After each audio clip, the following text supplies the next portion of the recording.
मत्स्य भगवान ने कहा, रविनंदन, कृतयुग की अवधि 4000 दिव्य वर्षों की बतलाई जाती है और उसकी संध्या उससे दुगुनी शतों अर्थात 800 वर्षों की होती है। उस युग में धर्म अपने चारों पादों से विद्यमान रहता है और अधर्म चतुर्थांश मात्र रहता है। उस युग में उत्पन्न होने वाले मानव अपने धर्म में निरत रहते हैं। ब्राह्मण धर्म पालन में तत्पर रहते हैं, क्षत्रिय राज धर्म में स्थित रहते हैं, वैश्य कृषि कर्म में लगे रहते हैं और शूद्र सेवा कार्य में तल्लीन रहते हैं। उस समय सत्य, शौच और धर्म को अभिवृद्धि होती है। सभी लोग सत्पुरुषों द्वारा आचरित कर्म का अनुकरण करते हैं और उसकी प्रशंसा करते हैं। पार्थिव, कृतयुग का यह आचार सभी प्राणियों में पाया जाता है, चाहे वे धर्मप्राण विप्र आदि हों अथवा नीच जाति के हों। इसके बाद 3000 दिव्य वर्षों का त्रेतायुग कहलाता है। उसकी संध्या उससे दुगुनी सती अर्थात 600 वर्ष की कही गई है। इस युग में धर्म 3 चरणों से और अधर्म 2 पादों से स्थित रहता है। उस समय त्रेताधर्म सत्य और सत्वगुण प्रधान माना जाता है। इसमें संदेह नहीं कि त्रेतायुग में ये ब्राह्मणादि चारों वर्ण कुछ विकृत हो जाते हैं और इनके विकृत हो जाने के कारण चारों आश्रम भी दुर्बलता को प्राप्त हो जाते हैं। भगवान द्वारा निर्मित त्रेतायुग की यह विचित्र गति है। अब द्वापर युग की जो चेष्टा है उसे भी सुनिए। रविनंदन, द्वापर युग 2000 दिव्य वर्षों का होता है। उसकी संध्या 400 वर्षों की कही जाती है। सूर्यपुत्र उस युग में रजोगुण से ग्रस्त सभी प्राणी अर्थप्रायण होते हैं। उस युग में जन्म लेने वाले सभी प्राणी निष्कर्मी एवं क्षुद्र विचार वाले होते हैं।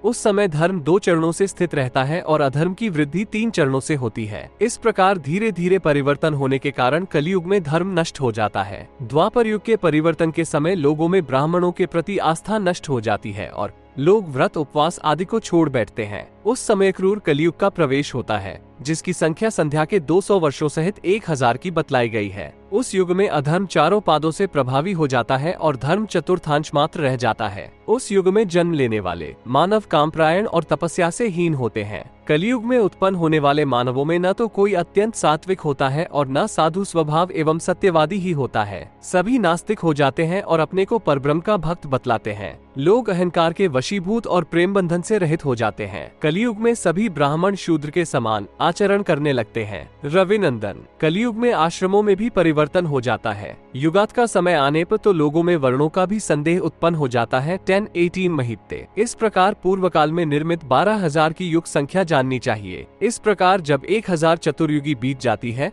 तब ब्रह्मा का एक दिन कहा जाता है। ब्रह्मा के उस दिन के व्यतीत हो जाने पर जीवों के उत्पादक महाभूतपति श्रीहरि सभी प्राणियों के शरीर मोक्ष को देखकर लोकसंहार की भावना से ब्रह्मा आदि सभी देवताओं, दैत्यों, दानवों, यक्षों, राक्षसों, पक्षियों, गंधर्वों, अप्सराओं, नागों, पर्वतों, नदियों, पशुओं, तिर्यक योनि में उत्पन्न हुए जीवों तथा कीटों के पंचमहाभूतों का विनाश कर जगत का संहार करने के निमित्त महान विनाशकारी दृश्य उत्पन्न कर देते हैं। उस समय वे सूर्य बनकर सभी के नेत्रों की ज्योति नष्ट कर देते हैं। वायु रूप होकर जीवों के प्राण समूह को समेट लेते हैं।